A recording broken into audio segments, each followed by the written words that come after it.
1 বছর কেটে গেল। আর আল্লাহ তাআলার অশেষ রহমতে রাবেয়ার কোল আলোকিত করে একটি কন্যা সন্তান জন্ম নিল। আলহামদুলিল্লাহ, আমি কন্যা সন্তানের বাবা হয়েছি। এর থেকে খুশির খবর আর কি বা হতে পারে। মাশাআল্লাহ, আমার মেয়েটা দেখতে বেশ মিষ্টি হয়েছে। হে আল্লাহ, আমি যে কন্যা সন্তানের বাবা হতে চেয়েছিলাম, তুমি আমার ইচ্ছে পূর্ণ করেছো। তাই আমার মেয়েকে আমি ইসলামের শিক্ষায় শিক্ষিত করব ইনশাআল্লাহ। তুমি একদম ঠিক কথা বলেছ। শোনো, আমি আমার মেয়ের নাম কিন্তু আগে থেকে ঠিক করে রেখেছি। আমার মেয়ের নাম হবে মারিয়াম। মাশাআল্লাহ, নামটা খুব সুন্দর। এভাবেই মেয়েকে নিয়ে রাবেয়া আর আব্দুল্লাহর দিন কাটছিল।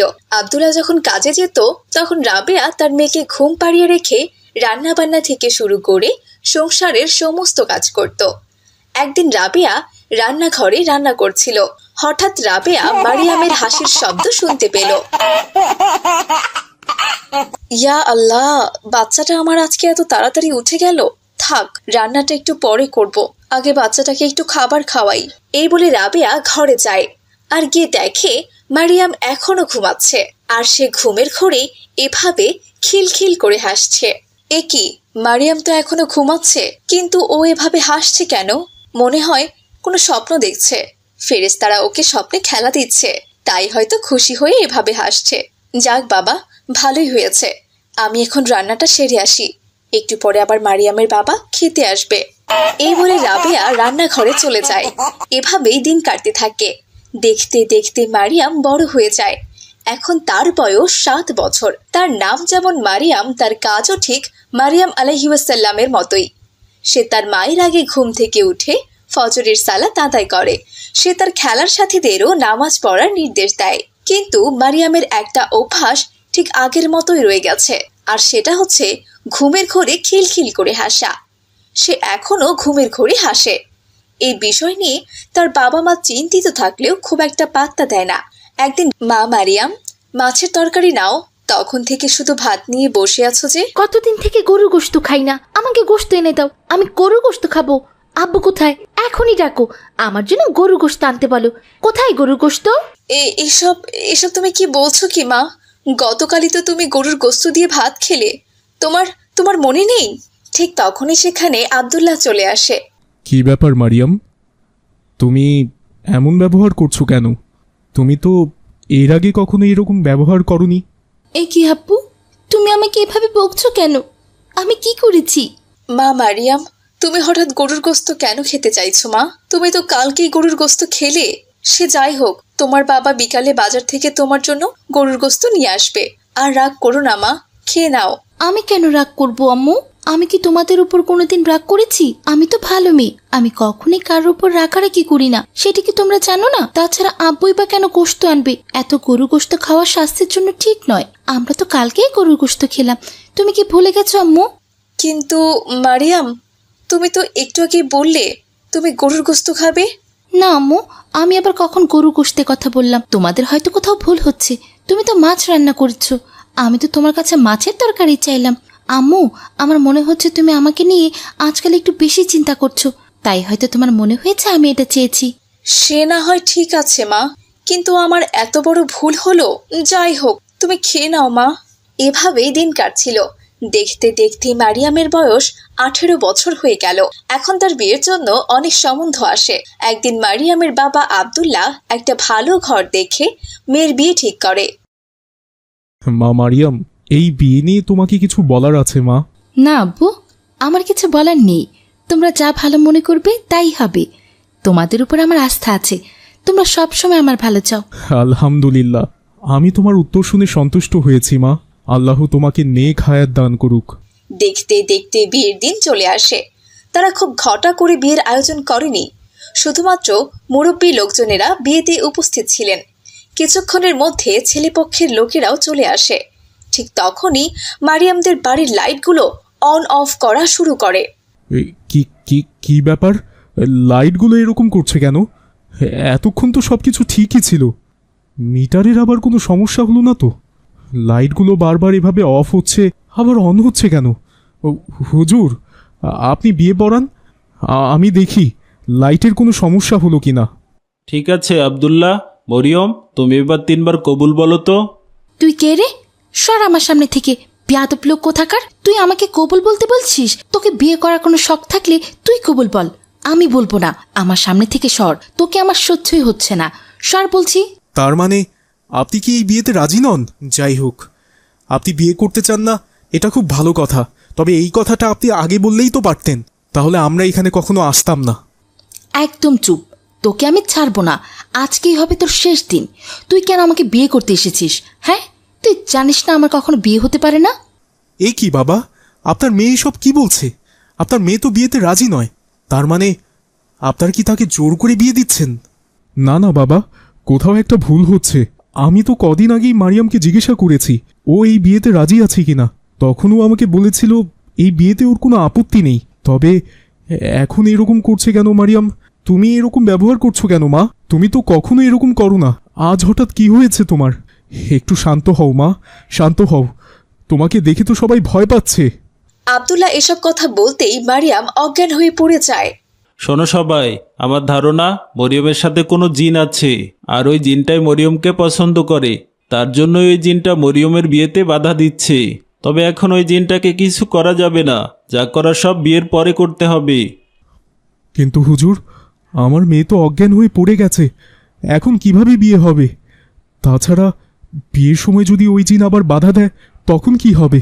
চিন্তা করো না আব্দুল্লাহ, আল্লাহ তাআলা সব কিছু ঠিক করে দিবেন। আমি এই বিয়ে দিয়েই ছাড়বো ইনশাআল্লাহ। এই বলে ইমাম সাহেব এক গ্লাস পানিতে কিছু দোয়া আর সূরা পড়ে তা মারিয়ামের শরীরে ছিটিয়ে দিলেন। সাথে সাথেই মারিয়ামের জ্ঞান ফিরে আসলো। তারপর ইমাম সাহেব আবারও মারিয়ামকে কবুল বলতে বললেন। তখন মারিয়াম খুব শান্তভাবে কবুল বলে বিয়ে সম্পূর্ণ করল। ইমাম সাহেব, বিয়ে তো হয়ে গেছে, কিন্তু আমি তো এভাবে মারিয়ামকে আমাদের বাড়িতে নিয়ে যেতে পারবো না। আপনি প্লিজ ওনাকে সুস্থ করার ব্যবস্থা করুন, আর ওই জিনকে তাড়ানোর ব্যবস্থা করুন। তুমি কোনো চিন্তা করো না বাবা, এ জিন কোনো খারাপ জিন নয়, এ হচ্ছে ভালো জিন, তাই একে তাড়াতে কোনো অসুবিধা হবে না। তবে শোনো আব্দুল্লাহ, আমি যতটুকু জানতে পেরেছি এ জিন ছোটবেলা থেকেই তোমার মেয়ের সাথে আছে, সবসময় তোমার মেয়েকেও হাসাতো, মারিয়ামের সাথে খেলাও করতো।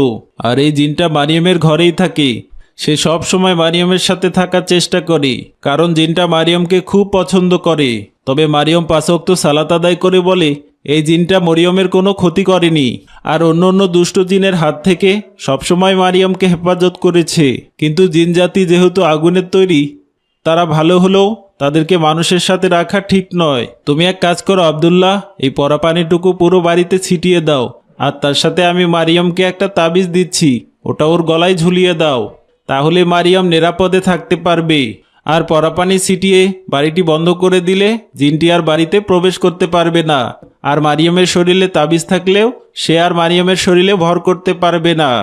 এত বড় ঘটনা আর আমি কিনা আজকে জানতে পারলাম। জাজাকাল্লাহু খাইরান ইমাম সাহেব, আল্লাহ আপনাকে নেক হায়াত দান করুক, আর এভাবেই মানুষের সেবা করার তৌফিক দিক। আরে কি যে বলো না আব্দুল্লাহ, মানুষের সেবা করা তো আমার দায়িত্ব। তাছাড়া মারিয়ামকে তো আমি সেই ছোটবেলা থেকে চিনি, ও শান্তশিষ্ট আর একজন ভদ্র মেয়ে, কখনোই কারো অন্যায় করেনি, কারোর সাথে ঝগড়া বিবাদ করেনি, বড়দের অনেক শ্রদ্ধা করত। হঠাৎ করে ওর এমন আচরণ দেখে আমি বুঝতে পেরে গেছি যে এটা কোনো জিনেরই কাজ হবে। বাবা সাজিদ, আমাদের মারিয়াম খুবই পরহেজগার মেয়ে, তুমি অনেক সৌভাগ্যবান বলে মারিয়ামের মতো একজন মেয়েকে স্ত্রী হিসাবে পাচ্ছ। মহান আল্লাহ তাআলা তোমাকে একজন খাঁটি নেককার স্ত্রী দান করেছেন। আমাকে আপনারা ক্ষমা করবেন, আসলে আমি না জেনে আপনাদের অনেক কিছু বলে ফেলেছি। আপনারা তো আমার গুরুজন, আপনাদের সাথে এভাবে কথা বলা আমার একদম উচিত হয়নি। আরে না না বাবা, এতে তোমার কি দোষ? তুমি তো আর এসব কিছু জানতে না, তাই এতে তোমার রাগ হওয়াটাই স্বাভাবিক। যাই হোক আব্দুল্লাহ, এই নাও, তাবিজটা তোমার মেয়ের গলায় বাঁধিয়ে দাও। এরপর আব্দুল্লাহ মারিয়ামের গলায় তাবিজ বেঁধে দেয় এবং পুরো বাড়িতে পানি পড়া ছিটিয়ে দেয়। এদিকে সাজিদ ও মারিয়ামকে নিয়ে তাদের বাড়িতে চলে যায়। সে অনেক অনেক বছর আগের কথা। ইসলামাবাদ নামক একটি মহল্লা ছিল। সে মহল্লার বেশিরভাগ মানুষ ছিল হতদরিদ্র। কেউ বা পেশা হিসেবে মাছ ধরাকে বেছে নিয়েছিল, আবার কেউ বা কৃষিকে পেশা হিসেবে বেছে নিয়েছিল। তবে সেই মহল্লার মানুষ হতদরিদ্র হলেও তারা ছিল আল্লাহওয়ালা। সে মহল্লায় রাজ্জাক নামের এক জেলে তার স্ত্রী এবং 6 মাসের কন্যা সন্তানকে নিয়ে বসবাস করত। রাজ্জাক ছিল ভীষণ শান্ত স্বভাবের, কিন্তু তার স্ত্রী ছিল ঠিক তার বিপরীত। সে সুযোগ পেলে রাজ্জাককে কথা শোনাতে ছাড়তো না। এমনই একদিনের কথা। রোমানা, আজকের দিনটা কি বাজার ছাড়া কোনোভাবে ম্যানেজ করতে পারবে? আসলে আজকে শরীরটা আমার ভালো লাগছে না, প্রচণ্ড জ্বর এসেছে আর মাথাটাও অনেক ব্যথা করছে। আজকে আমি মাছ ধরতে যাব না ভাবছি।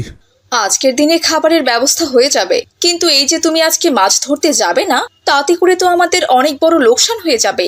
আজকে মাছ ধরতে গেলে কমপক্ষে 200 টাকা তো ঘরে আসতো, তাই না? তোমার তো দেখছি সব সময় শুধু কাজে ফাঁকি দেওয়ার চিন্তা। 2 দিন কাজ করতে না করতেই তুমি একদম অসুস্থ হয়ে যাও। হয় তোমার মাথা ব্যথা হয়, নয়তো তোমার জ্বর হয়, আর নইলে তোমার পা ব্যথা হয়। তুমি কবে সুস্থ থাকো বলো তো? আল্লাহর ওয়াস্তে আমাকে আর এভাবে কথা শুনিও না রোমানা।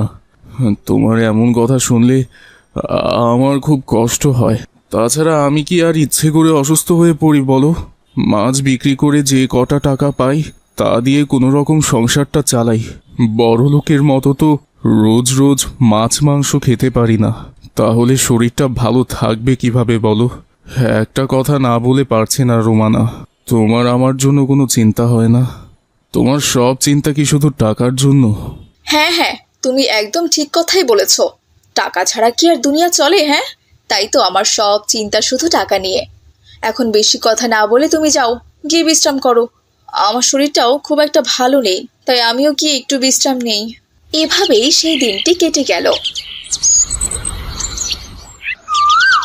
পরদিন সকালবেলা রাজ্জাক খাবার খেয়ে মাছ ধরতে চায়। সে নদীতে বারবার জাল ফেলে, কিন্তু একবারও কোনো মাছ ওঠে না। হে আল্লাহ, তুমি আমাকে সাহায্য করো। আল্লাহ, আমি যে স্ত্রীর এমন বকাঝকা সহ্য করতে পারি না, তুমি আমার স্ত্রীকে হেদায়েত দান করো আল্লাহ, আর আমার উপর রহমত বর্ষণ করো, যাতে করে আমি কিছু মাছ পাই। আজকে মাছ না পেলে রোমানা যে আমার জীবনটা তছনছ করে দিবে। না, এবার জালটা ফেলতেই হচ্ছে, বিসমিল্লাহ বলে। এই বলে রাজ্জাক নদীতে জাল ফেললো, আর জাল তুলে দেখলো তার জালে অনেকগুলো মাছ উঠেছে। আলহামদুলিল্লাহ, আল্লাহ তাআলার রহমতে আমি আজকে যথেষ্ট মাছ পেয়েছি। হ্যাঁ, যাই, আর দেরি না করে মাছগুলো নিয়ে বাজারে যাই। এই বলে রাজ্জাক জাল থেকে মাছগুলো ছাড়াতে লাগলো, আর তখনই সে নদীর মাঝখান থেকে কারো কান্নার আওয়াজ শুনতে পেল। এরপর সে খেয়াল করে দেখলো নদীর মাঝখান থেকে একটি টুকরি তার দিকেই ভেসে আসছে। তার উপর টুকরিতে একটা ছোট্ট শিশু রয়েছে, আর সেই শিশুটি এভাবে কান্নাকাটি করছে। এরপর রাজ্জাক মাছগুলোকে রেখে তাড়াতাড়ি করে ওই শিশুটিকে কোলে তুলে নিল। ইয়া আল্লাহ, এই নিষ্পাপ শিশুটিকে এভাবে টুকরিতে করে ভাসিয়ে দিল কে? তার আত্মাটা কি একবারও কেঁপে উঠল না? তার মনে কি আল্লাহর কোনো ভয় নেই? আহারে, ছোট্ট বাচ্চাটার বোধহয় খুব খিদে পেয়েছে, তাই এভাবে কান্নাকাটি করছে। না, আজকে আর মাছ ধরবো না, বাচ্চাটাকে নিয়ে আমি বরং বাড়িতে যাই। তুই আর কাঁদিস না মা, আল্লাহ হয়তো আমার ঘরেই তোর রিজিক লিখে রেখেছে, তাই হয়তো তুই আমার কাছে এসেছিস, এটাই যে তকদির। আলহামদুলিল্লাহ। এই বলে রাজ্জাক সেই নবজাতককে নিয়ে তার বাড়িতে চলে গেল। আরে আরে, এই তুমি কাকে নিয়ে এসেছো? বাচ্চাটা কেমন ম্যামে করে কান্নাকাটি করছে। ইস, আমার মাথাটা একদম ধরিয়ে দিল। এভাবে কেন বলছো? ছোট্ট বাচ্চারা তো এভাবেই কান্নাকাটি করে রোমানা। আমার মেয়ে জিমও তো এভাবেই কান্নাকাটি করে। যাই হোক, শোনো, আমি মাছ ধরার সময় এই মেয়েটাকে কুড়িয়ে পেয়েছি। কে যেন এই মেয়েটাকে নদীতে ভাসিয়ে দিয়েছে। আমার মনে হচ্ছে আল্লাহ তাআলা আমার ঘরেই ওর রিজিক লিখে রেখেছে, তাই আজ থেকে আমি হব ওর বাবা আর তুমি হবে ওর মা। কোথা থেকে যে এই আবর্জনাকে নিয়ে এসেছো কে জানে।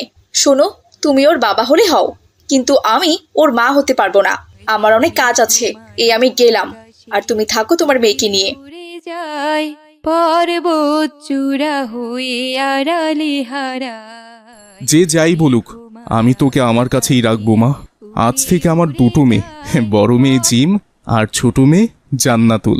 এভাবেই দিন কাটছিল। এক পর্যায়ে রাজ্জাকের 2 মেয়ে বড় হয়ে গেল। জিম স্কুলে পড়ে আর জান্নাতুল মাদ্রাসায়। তবে জান্নাতুল ছিল তার বাবার চোখের মণি। রাজ্জাক সবসময় তার মেয়েকে ইসলামের শিক্ষায় বড় করতে চেয়েছিলেন। এমনই একদিন, জান্নাতুল, জিম, কোথায় তোমরা মামুনিরা? এদিকে এসো তো মা। জি আব্বু, বলুন। কি হয়েছে আব্বু? তাড়াতাড়ি বলো, আমাকে আবার খেলতে যেতে হবে। আমার জন্য আমার বন্ধুরা অপেক্ষা করছে। একটু পরে খেলতে যেও মা, আমি আজকে তোমাদের আরবি পড়া শিখাবো। আমার অনেক দিনের ইচ্ছে, আমার 2 মেয়েকে কোরআন পড়া শিখাবে। আমি পরে শিখে নিব, এখন আমার সময় নেই, আমি খেলতে গেলাম। এই বলে জিম সেখান থেকে চলে যায় আর জান্নাতুল তার বাবার কাছ থেকে আরবি শিখতে থাকে। এদিকে রোমানা এসব দেখে ভীষণ রেগে যায়। এত কিছু শিখে আর কি হবে শুনি? সেই তো বড় হলে পরের বাড়িতে গিয়ে কাজকর্ম করতে হবে, তাই না? এই, তুই আবার হা করে আমার মুখের দিকে কি দেখছিস? হ্যাঁ, যা নদী থেকে পানি নিয়ে আয়, পানি এনে আমার রান্নার কাজে সাহায্য করবি, বুঝতে পেরেছিস? জি মা, আমি এক্ষুনি যাচ্ছি। এই বলে জান্নাতুল নদী থেকে পানি আনতে চায়। জান্নাতুল ছিল রাজ্জাকের মতোই নম্র, ভদ্র এবং পরোপকারী মেয়ে, আর জিম ছিল তার মায়ের মতোই বদমেজাজি আর বেপরোয়া। জান্নাতুল নদী থেকে পানি নিয়ে ফিরছিল, তখন এক ভিক্ষুক এসে তাকে বলল, মা, আমার খুব পানির পিপাসা পেয়েছে, আমাকে একটু পানি খাওয়াবে মা? নিশ্চয় খাওয়াবো চাচা। এরপর জান্নাতুল সে ভিক্ষুককে পানি খাওয়ায়, আর ভিক্ষুকটি তাকে অনেক দোয়া দিয়ে সেখান থেকে চলে যায়। আর জান্নাতুলও পানি নিয়ে বাড়িতে ফিরে আসে। তিল তিল একটু পানি আনতে তোর এতক্ষণ সময় লাগলো? হ্যাঁ, আমার মেয়েটা বাড়িতে এসে সে কখন থেকে পানি পানি করে চিৎকার করছে, আর তোর তো আসার কোনো নাম গন্ধই নেই। খালি 3 বেলা খাওয়া আর পড়াশোনা করা। তুমি কেন মিথ্যে কথা বলছো মা? তুমি তো আমাকে 3 বেলা খেতে দাও না, 2 বেলাই খেতে দাও, তাও আবার অর্ধেক প্লেট খাবার দাও। তাছাড়া আব্বু যখন খেতে বসে তখন আব্বু আমাকে ভাত খাইয়ে দেয়, তারপরে আমার পেট ভরে।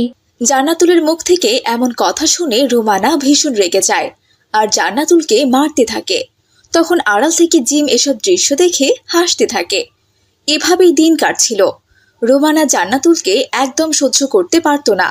একদিন রোমানা রান্নাঘরে রান্না করছিল, তখন চুলা থেকে ডাল নামাতে গিয়ে সব ডাল রোমানার শরীরে পড়ে যায় আর রোমানা চিৎকার করতে থাকে। তখন রাজ্জাক আর জান্নাতুল সেখানে আসে। মায়ের এমন অবস্থা দেখে জান্নাতুল ডাক্তার নিয়ে আসে। হায় আল্লাহ, ওনার শরীরে তো দেখছি বড় বড় ফোসকা পড়েছে। আমি একটা ক্রিম দিচ্ছি, ওনার ক্ষতস্থানে লাগিয়ে দিবেন। সকালে একবার, দুপুরে একবার আর রাতে একবার। এছাড়াও আরও কিছু ঔষধ লিখে দিচ্ছি, ওষুধগুলো কিনে ওনাকে 3 বেলা খাওয়াবেন। আর হ্যাঁ, ওনাকে কিন্তু 2 মাস রান্নাঘরে যেতে দিবেন না, 2 মাসের জন্য বেড রেস্টে রেখে দিবেন। আশা করি উনি 2 মাসের ভেতরেই সুস্থ হয়ে যাবেন। রোমানা এতটাই অসুস্থ ছিল যে সে ঠিকমতো কথাই বলতে পারত না। জান্নাতুল দিনরাত রোমানার সেবা যত্ন করত, তার পাশাপাশি রান্নাবান্না সহ সংসারের সমস্ত কাজ সামলাতো। আবার তার পাশাপাশি জান্নাতুল 5 ওয়াক্ত নামাজ পড়তে একদমই ভুলতো না। সে আল্লাহ তাআলার কাছে তার মায়ের জন্য দোয়া করত। এদিকে জিম সারাদিন খেলাধুলা আর খাওয়া দাওয়া নিয়ে ব্যস্ত থাকতো। তার মায়ের কি হলো না হলো এতে যেন তার কোনো কিছুই যায় আসে না। এভাবে কেটে যায় 2 মাস। 2 মাস পর রোমানা একদম সুস্থ হয়ে উঠল। আল্লাহ তাআলার রহমতে তুমি সুস্থ হয়ে উঠেছ রোমানা, কিন্তু আমাদের ছোট মেয়ে জান্নাতুলকে দয়া করে তুমি আর কখনো বকাবকি করো না। নিজের চোখে তো এতদিন দেখলে তোমার নিজের মেয়ে তোমার জন্য কি করলো, আর কুড়িয়ে পাওয়া মেয়েটা তোমার জন্য কি করেছে। মেয়েটা ছোট থেকে মায়ের আদর পায়নি, তোমাকেই মা হিসেবে পেয়েও মায়ের আদর থেকে বঞ্চিত ছিল। অন্তত এখন থেকে তুমি ওর উপর একটু দয়া করো। রাজ্জাকের এমন কথা শুনে রোমানার চোখে পানি চলে আসে। সে নিজের সমস্ত ভুল বুঝতে পারে, আর পারবে নাই বা কেন। এই 2 মাসে জান্নাতুল তার জন্য কি কি করেছে সে তো নিজের চোখেই সবটা দেখেছে। মা জান্নাতুল, আমি তোমাকে অনেক কষ্ট দিয়েছি, তাই না মা? আমি তোমাকে কখনো মায়ের আদর দেইনি, অথচ তুমি এই 2 মাস আমার অনেক সেবা যত্ন করেছো, রান্না বান্না করেছো, আমাকে খাবার খাইয়ে দিয়েছো, যেন মনে হচ্ছিল তুমিই আমার মা। আমি সব সময় তোমার সাথে খারাপ আচরণ করেছি, তাই না মা? আমার জন্য তুমি যে অনেক কষ্ট পেয়েছো মা, তার জন্য তুমি আমাকে ক্ষমা করে দিও। আর আজ থেকে তোমরা 2 বোন সব সময় মিলেমিশে থাকবে, কেমন? রোমানার এমন ব্যবহার দেখে রাজ্জাক ভীষণ খুশি হয়। তারপর থেকে জান্নাতুল এবং জিম দুজনেই মিলেমিশে থাকতে লাগলো।